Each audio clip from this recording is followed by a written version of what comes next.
আল্লাহ তাআলা যাকে অপছন্দ করেন তাকেও অঢেল ধন সম্পদ দান করেন, আর যাকে পছন্দ করেন তাকে দান করেন হিকমা। যাকে হিকমা দান করা হয় তার ভিতরে থাকে সাকিনা। আরবি সাকিনা শব্দের অর্থ হচ্ছে শান্ত, প্রশান্ত, ধীর স্থির। টেবিল ভর্তি খাবার অথচ প্রত্যেকটা খাবারে আপনি দোষ খুঁজে পাচ্ছেন, পেট ভরে খেতে পারছেন না, কেননা আপনাকে সম্পদ দান করা হয়েছে, হিকমা দেয়া হয়নি, যে কারণে আপনার ভিতরে সাকিনা নেই। আপনাকে হিকমা দেওয়া হয়েছে যে জন্য আলু ভর্তা আর ডাল ভাত দিয়েও পরম প্রশান্তি নিয়ে পেট ভরে খেয়ে উঠে বলে উঠবেন আলহামদুলিল্লাহ। উচ্চ শিক্ষিতা সুন্দরী স্ত্রী পেয়েও আপনি তাকে নিয়ে সুখী নন, কারণ আপনাকে হিকমা দেওয়া হয়নি। টয়োটা এলিয়নে চড়েও আপনি সুখী নন, আপনার কেন পাজেরও নাই? এর কারণ আপনার মাঝে হিকমা নাই, সাকিনা উঠে গেছে, আপনি আপনার অবস্থানে সুখী নন।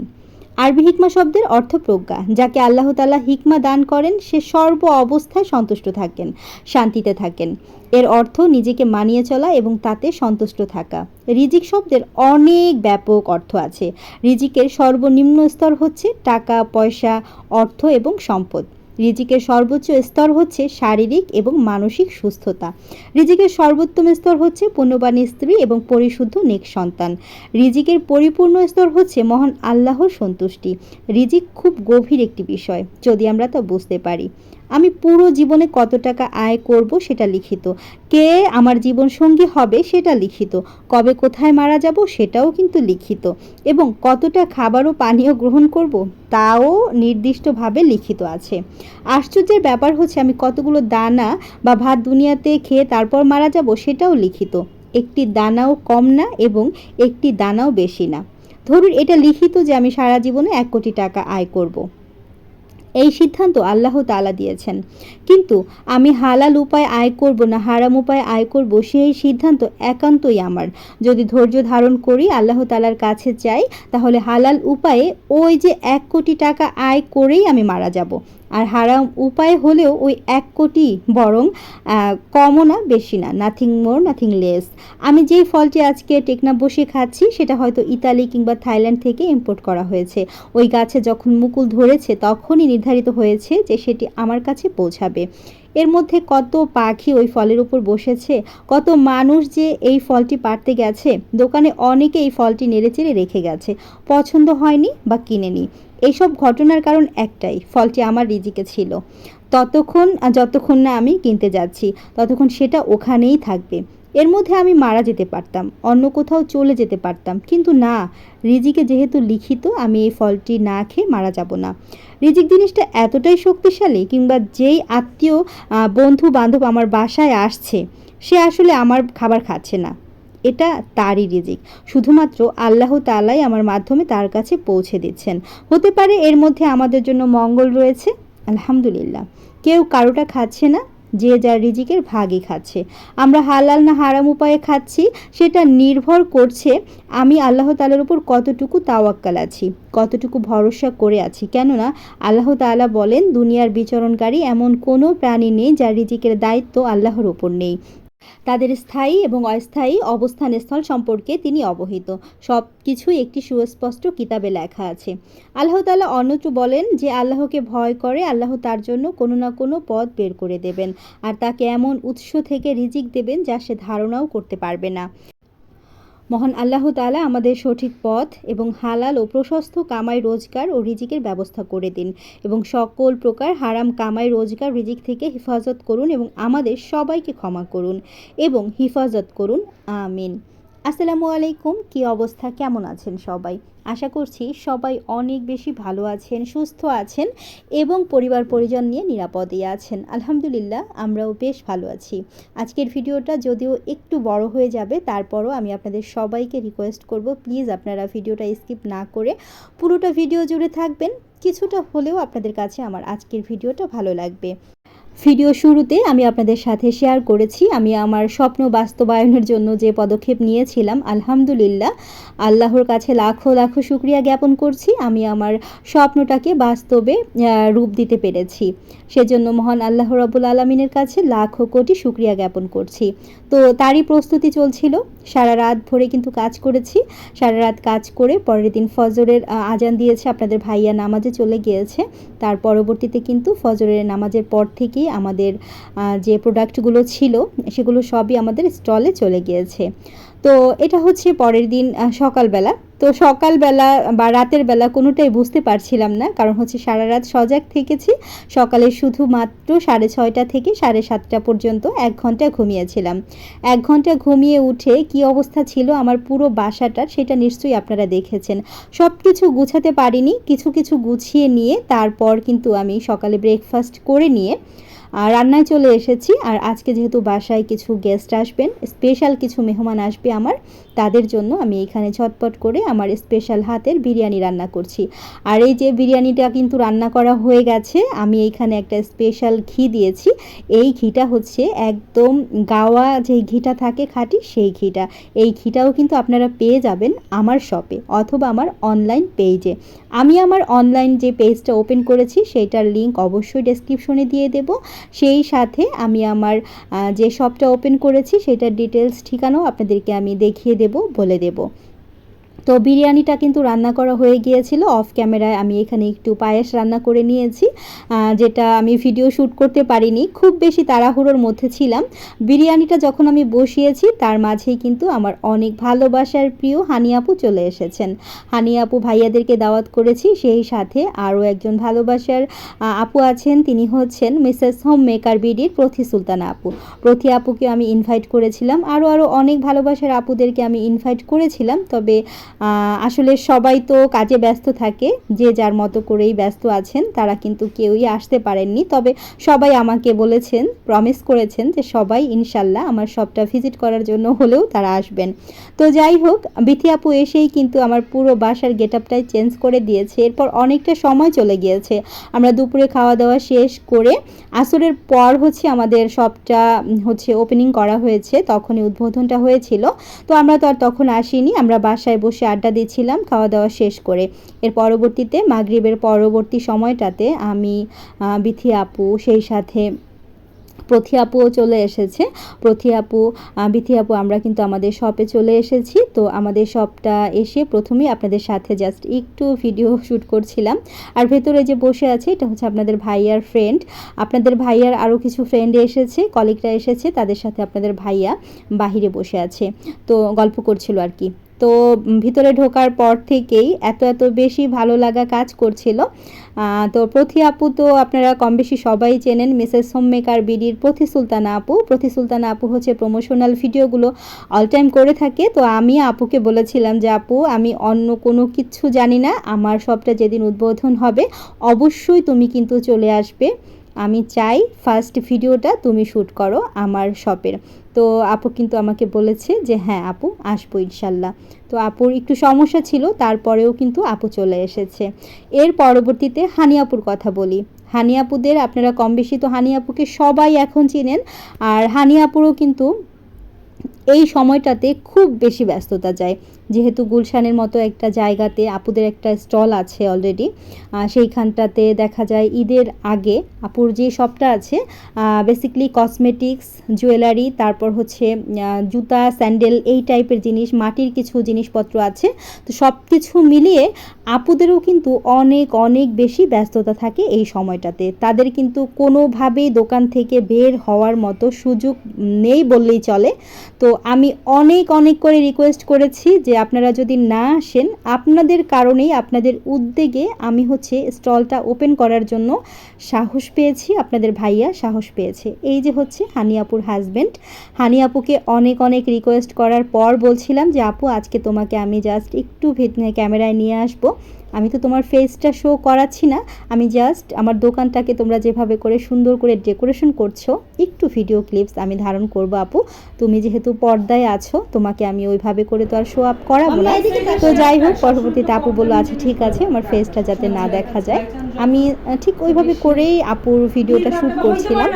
আর এই যে প্রতি সুলতানা আপু হচ্ছে আমাকে বারবার আর কি বলে দিচ্ছিল কিভাবে কোন জিনিসটা রাখতে হবে, কিভাবে রাখলে ভালো হবে, এইভাবে দিক নির্দেশনা দিচ্ছিল প্রতি আপু। আসতে পড়ে যাও না বাবা। কোথায় এসেছে সোনা পাখিটা? কোথায় এসেছে আমার? কোথায় এসেছে? তো হচ্ছে চাবাই একটা। হ্যাঁ, চাবাই যায় না। মজা মা। ও রে, কত ঢং, কত ঢং, একটু ঢঙ্গি মেয়ে তুমি। রঙই তো একটু মেয়ে তো ঢঙ্গি মেয়ে। ব্যথা পায় তখন কান্দে না, আবার মাঝে মধ্যে একটু ঠুয়া খাইলেও আইয়া। তো প্রথিয়াপুর তাই তাই শোনাকে আপনাদের মাঝে একটু শেয়ার করছিলাম। সে এত এত বেশি ঢং করছিল, তো ভাবলাম যে একটু ভিডিও শ্যুট করে রাখি। আর অন্যদিকে হচ্ছে হানি আপু, মুজাহিদ ভাইয়ার যে আবদুল্লাহ বাবাটা রয়েছে, সেও কিন্তু এত বেশি এক্সাইটেড ছিল আমাদের স্টলটা নিয়ে। সে বারবার ঘুরে ঘুরে দেখছিল আর তার বাবাকে কিন্তু বলছিল, বাবা এইটা নেব, ওইটা নেব, এরকম করে বায়না করছিল। তো ফাইনালি আমাদের শপটা কিন্তু সুন্দরভাবে ডেকোরেশন হয়ে গিয়েছে। পরবর্তীতে প্রথি আপু হচ্ছে রাতের বেলা আপনাদের ভাইয়ার কিছু ভিডিও নেবে, পুরো শপটা সম্পর্কে ডিটেলস আপু কিন্তু তার ভিডিওতে বলে দেবে। আজকে আপুর ভিডিওটা যাবে, আমি যখনই ভিডিওটা পাবো অবশ্যই আমার ডেসক্রিপশন বক্সে দিয়ে দেব অথবা কমিউনিটিতে পোস্ট করে দেব। আপনারা চাইলে কিন্তু সেখান থেকেও দেখে নিতে পারবেন।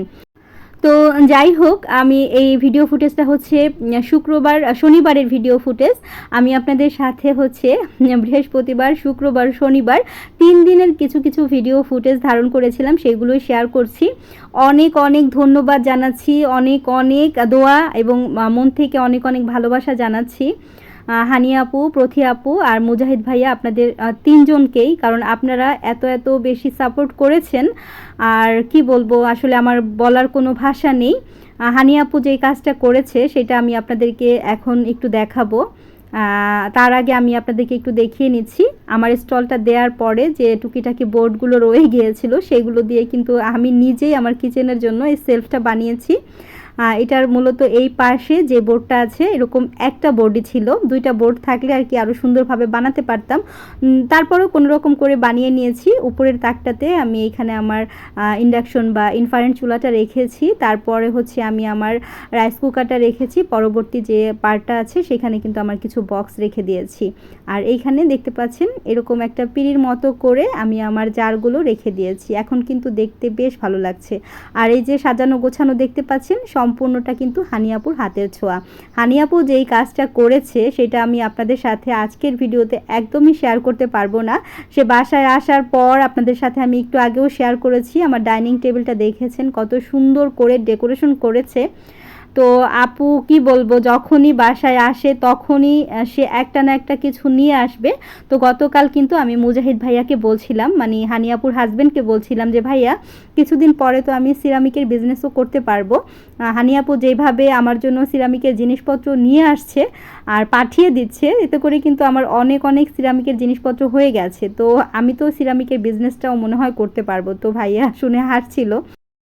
আর এইখানে যে দেখতে পাচ্ছেন আপনারা ছোট ছোট 2টা কাপ পিরিসের যে সেট থাকে, তো আমার তো এরকম 2টা কাপ আছে, সাথে কিন্তু কোনো পিরিস নেই। তো আপু হচ্ছে তার বাসায় কাপ নেই, পিরিস আছে, তো সেই 2টা পিরিস কিন্তু আপু আমার বাসায় নিয়ে এসেছে। তো এখন আর কি মোট কথা হচ্ছে আমার একটা যাতে সেট হয়ে যায়, এইটার জন্যই মূলত আপু কিন্তু এই 2টা জিনিস নিয়ে এসেছে। বলল যে তোমার বাসায় তো দেখলাম যে এই 2টা নেই, আমি তোমার জন্য নিয়ে এসেছি। আর সেই সাথে বড় যে সার্ভিং ট্রেটা দেখতে পাচ্ছেন, এইটাও কিন্তু আপু নিয়ে এসেছে আমার টেবিলটাকে সুন্দরভাবে ডেকোরেশন করার জন্য। তো কি বলবো, আপুর পাগলামি দেখলে আমি মাঝে মাঝে অবাক হয়ে যাই। আর আমার এখন বলতেও নিজের কাছে যেন কেমন লাগে যে আপনারা কি না কি ভাবেন যে আপু প্রত্যেকবারই তোমার জন্য এত কিছু করে, তুমি আপুর জন্য কি করছো। আমি ওই যে বললাম আপুর জন্য আমি কিচ্ছু করতে পারছি না।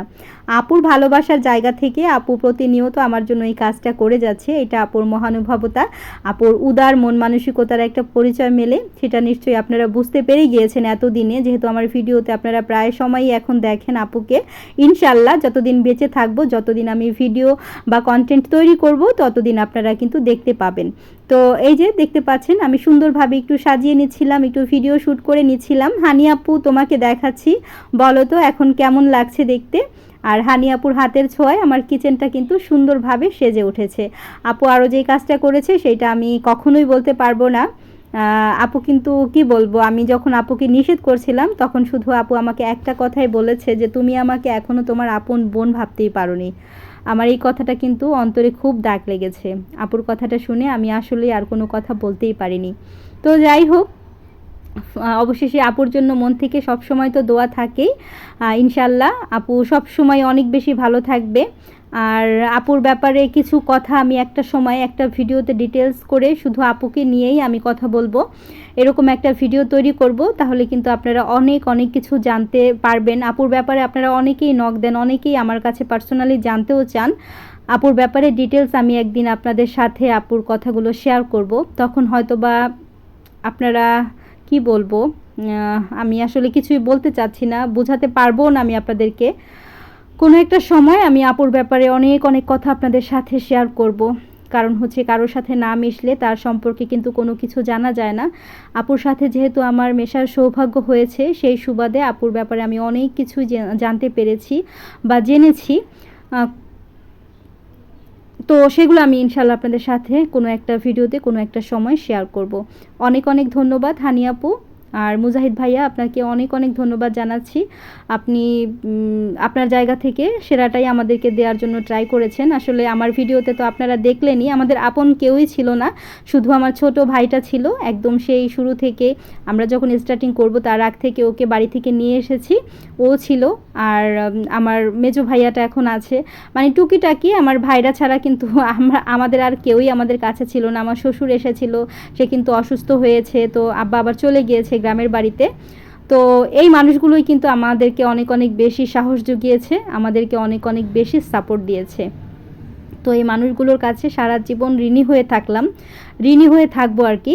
তো যাই হোক, কিছু কিছু মানুষের কাছে ঋণী হয়ে থাকতেও ভালো লাগে। হানিয়াপুর কাছে আমি সারাটা জীবন ঋণী হয়েই থাকতে চাই। তো এখন হচ্ছে দুপুরে রান্না বান্না করার জন্য এখানে আমি কিন্তু মশলা কষিয়ে নিয়েছি। আর আজকে আমি শিং মাছ দিয়ে উস্তা দিয়ে আলু দিয়ে আমি ঝোল করে নেব। আমাদের আঞ্চলিক ভাষায় আমরা উস্তা বলে থাকি, জানি না আপনারা কি বলেন। অনেকে উচ্ছে বলে, অনেকে করলা বলে। আসলে করলা তো এটা না, ছোট জাতের যেটা সেটাকে কিন্তু আমরা উস্তাই বলে থাকি। তো শিং মাছগুলো কিন্তু আমি সুন্দরভাবে পরিষ্কার করে নিয়েছি, ভেতরের রগটা বের করে নিয়েছি আর এইভাবে করে ক্লিন করে নিয়েছি। আমি কখনোই, আমি বা আমরা আমাদের মাকেও আমি কখনো মাকে দেখিনি শিং মাছগুলো উপরের কালো স্কিনটা সহ খেতে, কারণ আমরা ওইভাবে করে খেতে পারি না, আমাদের কাছে একটু ঘেন্না লাগে আর কি ওইভাবে করে খেতে। তো সবসময় চেষ্টা করি মাগুর মাছ, শিং মাছ রান্না করলে এরকম সুন্দরভাবে প্রসেসিং করে পরিষ্কার করে তারপরে রান্নাটা করি। তো এখন আমি এর মধ্যে যে মাছগুলো দিয়ে ভালোভাবে কষিয়ে নিয়ে তারপর আমি করলা বা উচ্ছেটা দিয়ে দিয়েছি, সেই সাথে কিছু আলু দিয়েছিলাম কেটে। তো ভালোভাবে কষিয়ে নিয়ে রান্নাটা কিন্তু কমপ্লিট করে ফেলেছি। আর সেই সাথে শিং মাছের অনেকগুলো ডিম কিন্তু বেরিয়েছে, সেই ডিমগুলোকে আমি এখন একটু তেলে ভেজে নেব। আর এইভাবে করে তেলে ভেজে পেঁয়াজ কাঁচামরিচ দিয়ে যদি একটু ভাজা হয়, সেটা খেতে কিন্তু অসম্ভব রকম মজার হয়ে থাকে। আপনারা কিন্তু এইভাবে করে বাসায় ট্রাই করে দেখতে পারেন, খুবই মজার হয়েছিল। গরম গরম ভাতের সাথে কিন্তু এই টাইপের খাবারগুলো খেতে বেশ ভালো লাগে। তো আমি এখন ডিমগুলোকে একটু পেঁয়াজ কাঁচামরিচের সাথে ভালোভাবে একটু ভেজে নেব, তারপর ওপর থেকে কিছুটা পরিমাণ ধনিয়া পাতা কুচি দিয়ে দেব। ব্যাস তৈরি হয়ে গেল মজাদার শিং মাছের ডিম ভাজা। এর পরবর্তীতে আর কোনো কিছুই আমি কিন্তু রান্নাবান্না করিনি।